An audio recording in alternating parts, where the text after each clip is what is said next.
Masyarakat Malaysia sebut Justin Hubner diburu JDT, netizen Indonesia mustahil. Moncer di Borneo FC bukan jaminan Stefano Lillipali bela timnas Indonesia di Piala Asia. Ragnar Oratmangun kaget kegilaan supporter timnas Indonesia, benarkah? Oknum supporter Malaysia minta bek timnas Indonesia Jordi Amat dibuang, bos JDT beri penjelasan. Simak ulasan selengkapnya berikut ini.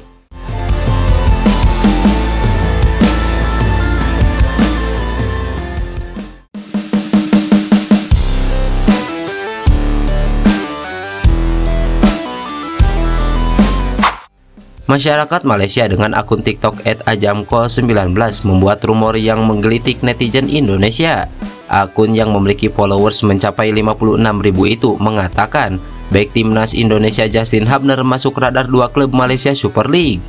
Dua klub Malaysia Super League yang dimaksud adalah Johor Darul Ta'zim dan Selangor FC.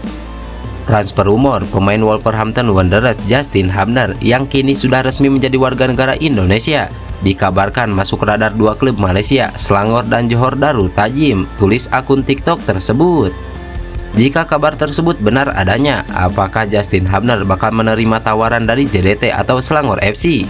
Peluangnya sangat kecil. Justin Hubner beberapa kali pernah mengatakan memiliki tekad yang besar melanjutkan karir di Eropa. Terlebih bek 20 tahun ini memiliki karir yang cemerlang di benua biru. Pemain berdarah Belanda ini berstatus kapten Wolverhampton Wanderers U21. Ia juga sudah dimasukkan ke dalam skuad utama saat Wolverhampton bertandang ke markas Arsenal pekan lalu. Karena itu banyak netizen Indonesia yang tergelitik setelah membaca atau mendengar rumor yang dilontarkan akun TikTok tersebut. Netizen Indonesia menilai hal yang mustahil Justin Hubner mau melanjutkan karir di Malaysia ketika usianya masih sangat muda. Yakin 100% nggak bakal mau si Hubner gabung klub Malaysia, ungkap netizen Indonesia. Mana mau, kocak, WKWKWK, ungkap netizen yang lainnya. Terlepas dari hal itu, Justin Hubner telah resmi menjadi warga negara Indonesia pada Rabu 6 Desember 2023. Saat ini, Justin Hubner sedang menunggu proses perpindahan federasi dari KNVB ke PSSI. Penggawa Borneo FC Stefano Lillipali akhirnya dilirik pelatih timnas Indonesia Sintayong. Ya, nama Stefano Lillipali masuk daftar 50 pemain timnas Indonesia yang didaftarkan untuk Piala Asia 2023. Nama Stefano Lillipali memang sering mencuat di tengah pemanggilan pemain untuk memperkuat timnas Indonesia. Kebanyakan pencinta timnas Indonesia mempertanyakan keputusan Sintayong jarang memanggil pemain Borneo FC ini. Alasan mereka sederhana, Stefano Lillipali tampil menjanjikan bersama Borneo FC di BRI Liga 1. 9 gol dan 9 assist sudah ia kemas hingga pekan ke-22 BRI Liga 1 musim ini. Ia tercatat sebagai pemain naturalisasi tersubur di Liga 1. Lantas, pencapaian itu tak membuat Sintayong melirik sang pemain. Dalam beberapa kali agenda timnas Indonesia tidak ada nama Stefano Lillipali di sana. Hal itu sempat membuat bos Borneo FC Nabil Hussein kesal kepada Sintayong. Lantas, apakah kali ini Stefano Lillipali sudah mendapat kepercayaan pelatih yang akrab disapa STY itu? Jawabannya belum. Dari 50 pemain yang didaftarkan, Sintayong masih akan membuang 27 di antaranya. Bisa jadi Stefano Lillipali masuk dalam 27 pemain yang akan dibuang. Kalaupun dipanggil, sang pemain harus bersaing dengan pemain-pemain lainnya. Calon pemain naturalisasi timnas Indonesia Ragnar Oratmangun kaget dengan kegilaan supporter Garuda di media sosial.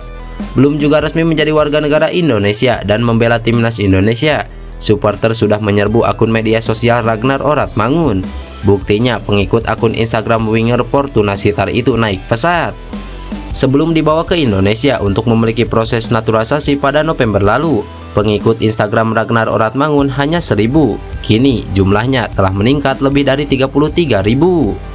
Saya tidak terlalu menyukai media sosial dan pada titik tertentu saya berhenti menggunakan Instagram, kata Ragnar Oratmangun. Ragnar mengisahkan akan kembali membuat media sosial jika bisa membela tim nasional karena ada panggilan dari PSSI untuk menjalani naturalisasi. Ragnar akhirnya membuat akun lagi. Tepat sebelum saya pergi ke Indonesia, saya telah membuat akun, langsung ada 1.000 pengikut. Ketika saya kembali dari Indonesia, ada lebih dari 25.000, kini mencapai 33.000. Jumlah penayangan video bisa mencapai 1,4 juta. Saya tahu betapa fanatiknya penggemar dan telah melihat bersama JIJs betapa cepatnya segalanya bisa pergi. Namun itu mengejutkanku, ujar Ragnar Oratmangun. Keputusan Ragnar kembali membuat akun media sosial karena ada banyak akun palsu yang menggunakan namanya. Agar tak terjadi hal-hal negatif, Ragnar memilih punya akun lagi. Saat saya bergabung dengan Fortuna, saya melihat rekan satu tim mengikuti akun dengan nama saya di Instagram dan mengomentari foto, tapi itu bukan saya. Saya bosan dengan orang-orang yang berpura-pura menjadi saya. Saya menyadari bahwa saya harus membuat akun lagi, jelas Ragnar Oratmangun. Sekembali dari Indonesia, Ragnar menemukan makin banyak akun yang menggunakan namanya. Karena itu, dia meminta bantuan klub agar akunnya terverifikasi sehingga yang palsu bisa terdeteksi. Penggawa Timnas Indonesia Pratama Arhan tengah menjadi buah bibir di media sosial. Netizen dunia maya menyoroti gaya hidup sang pemain. Memiliki label sebagai pemain timnas memang dituntut untuk bisa menjadi contoh bagi pemain lain, baik di dalam ataupun di luar lapangan. Namun baru-baru ini Pratama Arhan mendapat sorotan tajam dari para pencinta sepak bola tanah air. Sang pemain tertangkap kamera ikut dalam acara Jakarta Workshop Project 2023 yang digelar di Bali.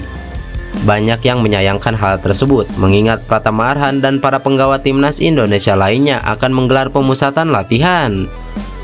Arhan fokus main bola aja, jangan jadi selegram, ungkap netizen.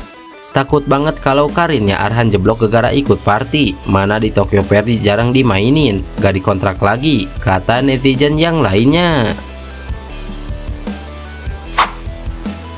Pemilik Johor Darut Tajim Tunku Ismail Sultan Ibrahim pasang badan terkait kritikan supporter yang meminta Jordi Amat dijual tahun depan.